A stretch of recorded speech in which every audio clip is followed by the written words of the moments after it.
I got x's greater than or equal to -3. So the interval notation, if I'm reading from left to right, the first thing I encountered is a solid dot, so that's going to be a bracket.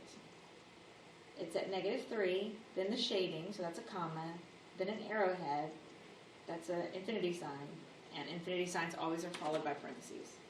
So it's -3, comma, infinity. Y'all okay? Yep. Awesome. All right, so we do have two special cases. So let's look at those real quick. So I'm going to solve.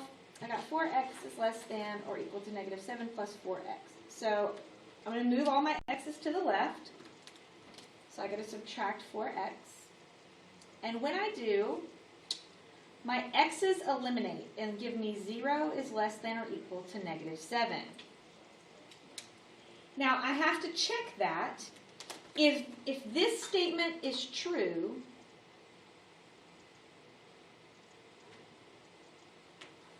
is 0 less than or equal to -7?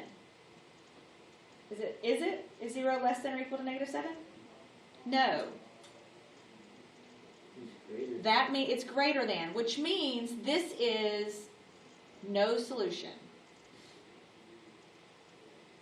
Because that statement came out to be not true.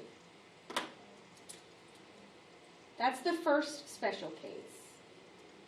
Now my second special case, I'm going to subtract 5x from both sides.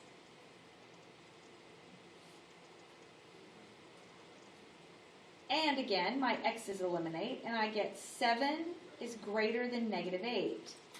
Is that true? Yeah. Yes.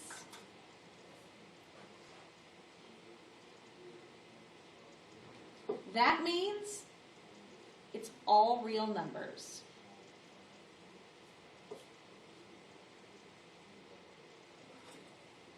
It is only considered a special case if x gets completely eliminated. And when that happens, you just have to look at the statement that's left and determine whether it's true.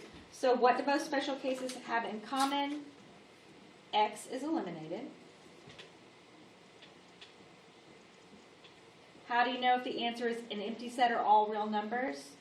You check to see if the statement is true.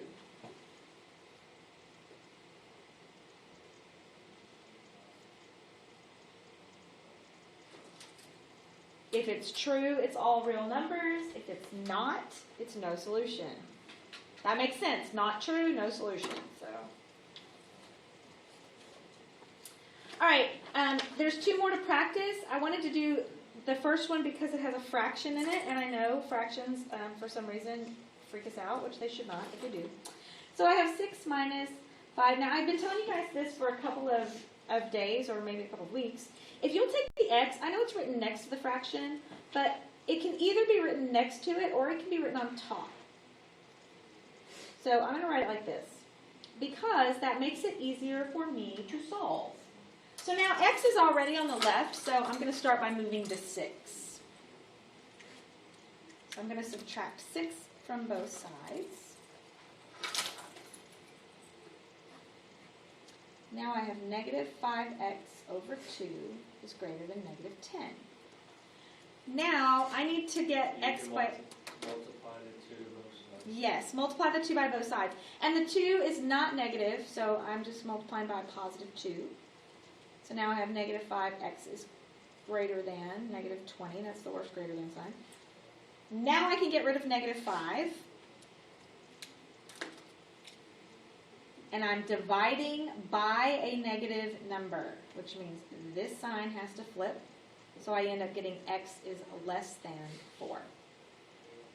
Graphically, that'd be 4, open dot, shaded left. Interval notation, that's going to be, it starts with an arrowhead, so that's -infinity because it's on the left, with a parentheses, because they always have parentheses. Comma represents the shaded area. The number is 4, and it's a parentheses because it's an open circle. Last one. I'm going to move all of my x's to the left. Subtract 5x. 2x plus 3 is less than or equal to 9.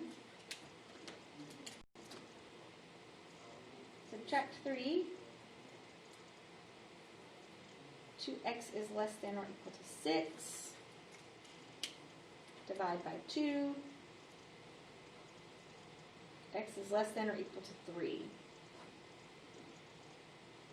Close dot, shade to the left.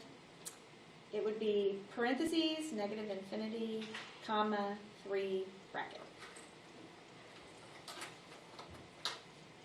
There you go. Everybody good? Any questions on any of that? Kind of whizzed through the last part, but it's kind of repetitive, so. All right, if you will go to, now if